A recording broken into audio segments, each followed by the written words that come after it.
যুদ্ধ শেষ হলেও গাজায় নিহতের সংখ্যা ছাড়াতে পারে 1,86,000।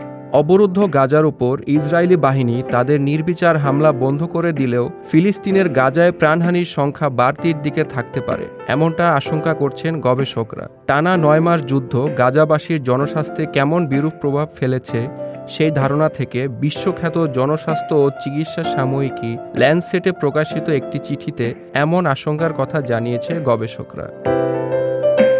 গবেষকরা জানিয়েছে নিহত মানুষের প্রকৃত সংখ্যা দাঁড়াতে পারে 1,86,000-এ। সেই সঙ্গে গাজায় নিহত মানুষের প্রকৃত সংখ্যা নিরূপণের গুরুত্ব এবং সেক্ষেত্রে বিদ্যমান অসুবিধার কথাও উল্লেখ করেছেন গবেষকেরা। হামাস নিয়ন্ত্রিত গাজার স্বাস্থ্য মন্ত্রণালয় জানিয়েছে, গত 9 মাস ধরে চলা ইসরায়েলি বাহিনীর নির্বিচার হামলায় গাজা উপত্যকায় 38,000-এর বেশি মানুষ নিহত হয়েছেন।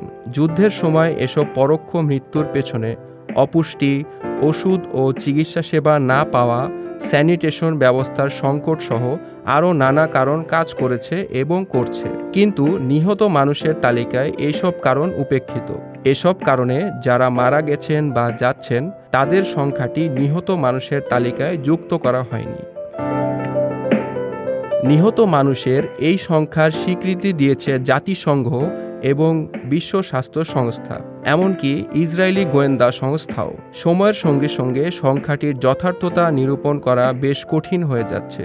গবেষকদের ধারণা, নিহত মানুষের যে সংখ্যা বলা হচ্ছে তা সম্ভবত বেশ কম, কেননা গাজায় ধ্বংসস্তূপের নিচে এখনও 10,000 মানুষের মরদেহ চাপা পড়ে আছে বলে ধারণা করা হয়। তাদের সংখ্যা নিহত মানুষের তালিকায় ধরা হয়নি।